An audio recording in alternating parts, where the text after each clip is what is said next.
Hello everyone, this is lecture number हमारे पास 8। ये lecture number 8 है। इसके अंदर हम डिस्कस करने जा रहे हैं सेक्शन नंबर 4। सेक्शन नंबर 4 कह रहा है हमारे पास, ये भी डील करता है हमारे पास एक्स्ट्रा टेरिटोरियल ज्यूरिसडिक्शन से। एक्स्ट्रा टेरिटोरियल ज्यूरिसडिक्शन ये कहता है extension of code to extra territorial offences. कोई भी ऐसा ऑफेंस जो कि हमारे पास बियॉन्ड इंडिया या फिर बियॉन्ड पाकिस्तान किया जाए। कंट्री के एक तो विद इन कंट्री होता है हमारे पास, एक ऑफेंस कमिट किया जाता है कंट्री के बाहर, ठीक है। वो उसमें ये कहा गया हमारे पास कि the provisions of this code apply also to any offences committed by citizen, ठीक है। हमारे पास सेक्शन 4 का सब सेक्शन 1 जो है पाकिस्तान के अंदर सेक्शन 1, वो सेक्शन 4 का सब सेक्शन 1 एंड 2 जो है 1, 2 एंड 3 हमारे पास 1 है और 2 एंड 3 हमारे पास पाकिस्तान के अंदर ओमिटेड है। और हमारे पास सेक्शन नंबर 4 सब सेक्शन 4 जो है 4 का सब सेक्शन 4 है, उनको सब सेक्शन 2 का जो है हमने वही 2 जो है उसको एक्सटेंड करके एज अ 4 रख दिया है, ठीक है।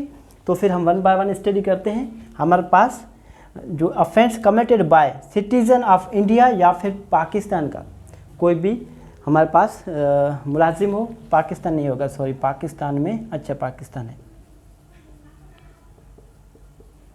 ठीक है। इंडिया या फिर पाकिस्तान का कोई भी सिटीज़न, ठीक है, या फिर कोई भी ऐसा एनी पर्सन जो कि इंडिया या फिर पाकिस्तान की सर्विस में हो, मीन्स हमारे पास पाकिस्तान या फिर इंडिया की जो भी अथॉरिटीज़ हैं, गवर्नमेंट या फिर कोई भी एनजीओ वगैरह, उनके अंदर वो मुलाजमत करता है या फिर उनके अंदर वो ड्यूटी अपनी करता है, और फिर भी अगर कहीं जाकर वो ऑफेंस कमिट करता है तो फिर वो लायबल होगा हमारे पास आईपीसी या फिर पीपीसी के तहत, वो हमारे पास लायबल रहेगा, ठीक है। उसके अलावा या फिर कोई भी एनी पर्सन, ठीक है, चाहे वो हमारे पास सिटीज़न ऑफ पाकिस्तान हो या फिर सिटीज़न ऑफ पाकिस्तान ना हो, मगर ऑन शिप, ठीक है, एयरक्राफ्ट, ठीक है, शिप हो या फिर कोई एयरक्राफ्ट हो, जैसा कि हमारे पास कोई शिप है जो जा रही है, अभी जो जा रही है हमारे पास शिप, ये जो जा रही है हमारे पास सिंगापुर जा रही है, ठीक है।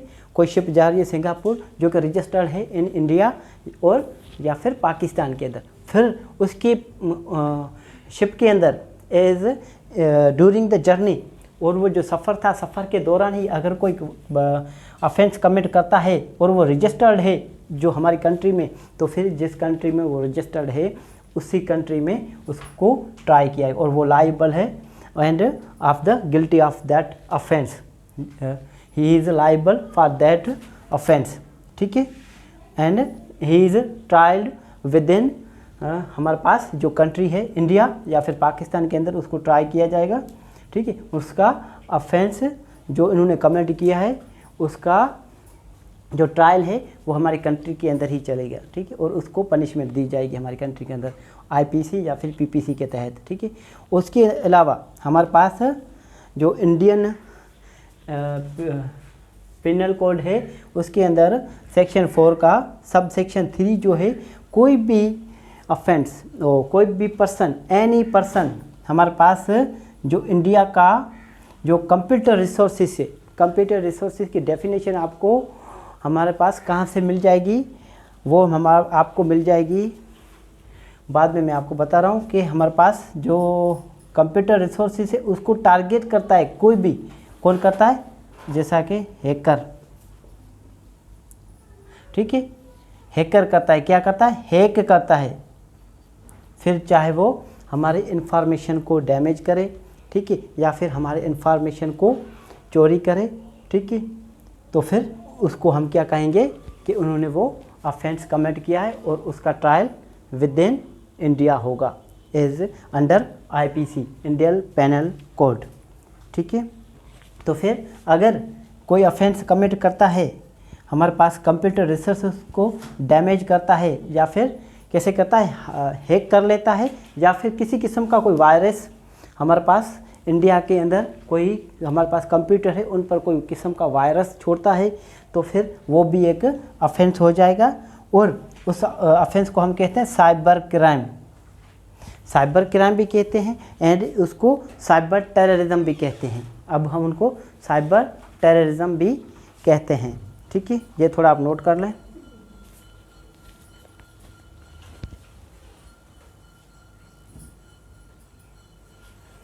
मैं आपको बता रहा था कि कंप्यूटर रिसोर्सेज की जो डेफिनेशन है वो कहाँ मिलेगी आपको, वो मिलेगी आपको इंफॉर्मेशन टेक्नोलॉजी एक्ट 2008 के अंदर। किसके अंदर मिलेगी आपको, एक्सक्यूज मी,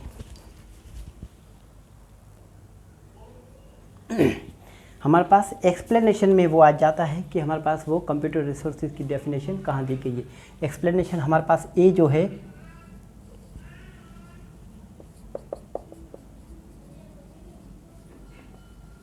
एक्सप्लेनेशन ए में ये कहा गया है कि अगर कोई भी ऑफेंस हमारे पास लफ्ज़ जो वर्ड जो ऑफेंस है उसकी मीनिंग क्या होगी। ठीक है, हमारे पास offence in this section the word offense includes every act committed outside India या फिर Pakistan which if committed in Pakistan would be punishable under this code।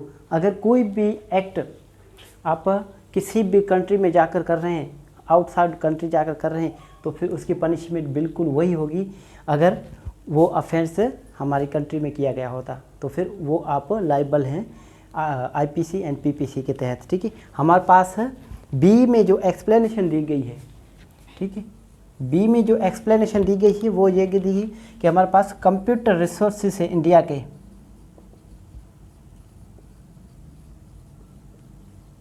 Computer resources की डेफिनेशन बिल्कुल ही उसी तरह ही आप पढ़ेंगे आईपीसी में, जैसा कि हमारे पास द इंफॉर्मेशन टेक्नोलॉजी के अंदर दी गई है।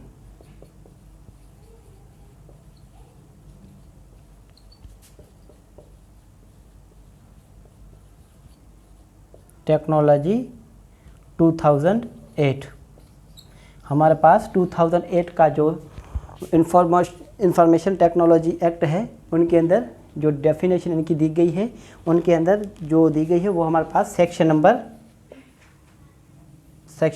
2 सबसेक्शन 1 सब क्लास के अंदर ये डेफिनेशन दी गई है इनकी कि हमारे पास कंप्यूटर रिसोर्सेज क्या हैं। ठीक है,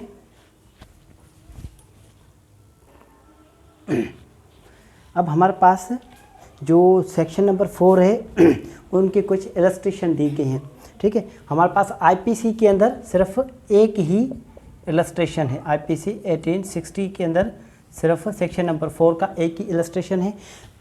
उस इलस्ट्रेशन में मैं आपको बता रहा हूँ कि अगर कोई भी सिटीज़न हो, इंडिया का कोई सिटीज़न हो या फिर कोई पाकिस्तान का सिटीज़न, अगर किसी और कंट्री में जाकर अगर कोई ऑफेंस कमिट करता है तो फिर वो हमारे कंट्री में उसका ट्रायल चलेगा। जहाँ भी उसको हम सर्च कर लें, जहाँ भी वो हमें मिलेगा, जिस कोड की हमारे पास अहाते में वो आएंगे, उसको वहीं उनकी ट्रायल चलेगी और उसको कन्विक्ट किया जाएगा। फॉर एग्जांपल हमारे पास ए है, ए ने कोई मर्डर कमिट किया है इन उगांडा। अब उगांडा क्या है हमारे पास, ये हमारे पास कंट्री है, ईस्ट अफ्रीका की कंट्री है, एक ईस्ट अफ्रीका की कंट्री है जहाँ ए जो जाकर मर्डर कमिट करता है। ठीक है, तो फिर वो कैन बी ट्राइड। अब कैन बी ट्राइड का मतलब है इसको इंडिया के अंदर ही इनका ट्रायल चलेगा और इनको पनिशमेंट मिलेगी, कन्विट होगा। कैन बी का मतलब यहाँ पर बहुत ही ये वाइड सब्जेक्ट हो जाता है। कैन बी से हम इसकी मीनिंग यूँ समझ लेंगे, कुछ अंडरस्टैंड करेंगे कि हमारे पास लाजमी नहीं है कि आईपीसी ही अप्लाई हो, हमारे पास कुछ और भी स्पेशल एंड लोकल लॉ हैं, उनके तहत ही अगर उन्होंने कोई टाइप का हमारे पास ऑफेंस किया है तो फिर उनको हम क्या करेंगे, उसकी ट्रायल करेंगे हमारी कंट्री के अंदर। ठीक है, और कहाँ उनको होगा, एनी प्लेस, ठीक है, वेयर एवर ही फाउंड, जिसने ऑफेंस किया किसी और कंट्री में, ठीक है, तो फिर उसका ट्रायल हमारी कंट्री में होगा, मगर कहाँ होगा, जहाँ भी वो मिले, ठीक है, with in any jurisdiction of court, ठीक है, किसी भी जुरिस्डिक्शन हमारे कोर्ट की जुरिस्डिक्शन के अहाते में कहीं भी वो मिल जाएंगे तो फिर उसकी ट्रायल वहीं पर ही चलेगी।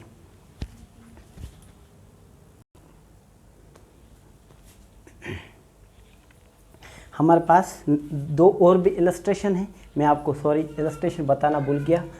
जो ए जो है वो आईपीसी के अंदर है, हमारे पीपीसी के अंदर भी है। इलस्ट्रेशन का मतलब क्या है? इलस्ट्रेशन का मतलब है एग्जाम्पल। कोई भी जो कंटेंट्स दी गई है किसी रूल या फिर किसी सेक्शन की, उनकी एक्सप्लेनेशंस, उसकी एग्जाम्पल, उसको वजाहित करना, उसको रिप्रेजेंट करना, उसको कहते हैं। हमने ए डिस्कस कर लिया था, अब हम कर रहे हैं दो और इलस्ट्रेशन जो कि हमारे पास पीपीसी के अंदर दी गई हैं। जैसा कि कोई सी है, एक फॉरेनर है, एक सी है जो फॉरेनर है, ठीक है, मतलब किसी और कंट्री के हैं, मगर ये सर्विस के अंदर हैं, ये सर्विस के अंदर हैं। किसकी सर्विस? पाकिस्तान की किसी भी गवर्नमेंट सर्विस में हैं, और फिर वो कहीं और कमेंट करते हैं तो फिर वो लायबल होंगे, ठीक है, within Pakistan wherever he found. उसके अलावा हमारे पास एक और इलस्ट्रेशन है जहाँ पर कोई डी है, कोई डी है जो कि हमारे पास कहाँ के रहने वाले हैं? वो रहने वाले British subject living in Junagadh, ठीक है। इंस्टीट्यूट ई to commit a murder in Lahore. हमारे पास कोई डी है जो कि बर्तानिया का रहने वाला है, कोई फॉरेनर है जो कि हमारे पास डी जो है इंस्टिगेट करते हैं ई को। ये डी बैठे हैं किसी और कंट्री में जो कि हमारे पास इंस्टिगेट कर रहे हैं किसी ऐसे पर्सन को जो कि हमारी कंट्री में रहता है, मीन्स वो पाकिस्तान के अंदर ये रहता है, आउटसाइड बियॉन्ड पाकिस्तान, और ये विद इन पाकिस्तान। डी हमारे पास किसी और कंट्री के हैं और ई जो है हमारे पास लाहौर के रहने वाले हैं, ठीक है। और डी जो है किसी और कंट्री में बैठे बैठे कह रहे हैं ई से आप किसी और इंसान को मार दो या फलाने को मार दो। फॉर एग्जांपल किसको मार रहे हैं यहाँ पर थोड़ा बताया गया होगा। British living in Junagadh instigate ई to commit a murder in Lahore, ठीक है। किसी भी शख्स का, अगर ये डी जो बाहर बैठे हैं वो पाकिस्तान जो इंसान बैठा है उसको कह रहा है कि आप किसी का ऑफेंस और मर्डर कमिट कर दें लाहौर में, ठीक है, लाहौर में किसी का कर लें। फॉर एग्जांपल हम कोई नाम दे देते हैं, जिसका नाम दे देते हैं हम एफ का कमिट कर दें। अब जो हमारे पास डी ने क्या किया? अबेटमेंट की, ठीक है, इंस्टिगेट किया, तो फिर ये हमारे पास डी जो है उनको पनिशमेंट, उनकी ट्रायल बिल्कुल वैसे ही चलेगी जैसे कि वो ऑफेंस हमारे पास पाकिस्तान के अंदर ही हुआ हो, ठीक है। जैसे कि अबेटमेंट की पनिशमेंट पाकिस्तान के अंदर दी जाती है। अगर कोई एक मुजरिम किसी और को अबेट करता है कि आप, मैं बैठा हूँ, आप ये ऑफेंस कर लें, ठीक है, जिस तरह वो ऑफेंस की पनिशमेंट पाकिस्तान के अंदर दी जाती, बिल्कुल इसी तरह ही जो किसी और कंट्री में बैठकर हमारी कंट्री में जो सिटीज़न हैं उनको कहते हैं, इंस्टिगेट करते हैं किसी ऑफेंस के लिए, और फिर वो ऑफेंस कमिट हो जाता है तो फिर वो उनकी ट्रायल बिल्कुल ही वैसे ही चलेगी, ठीक है, जैसे कि हमारे पास अगर वो क्राइम पाकिस्तान के अंदर ही किया जाता। Thank you so much.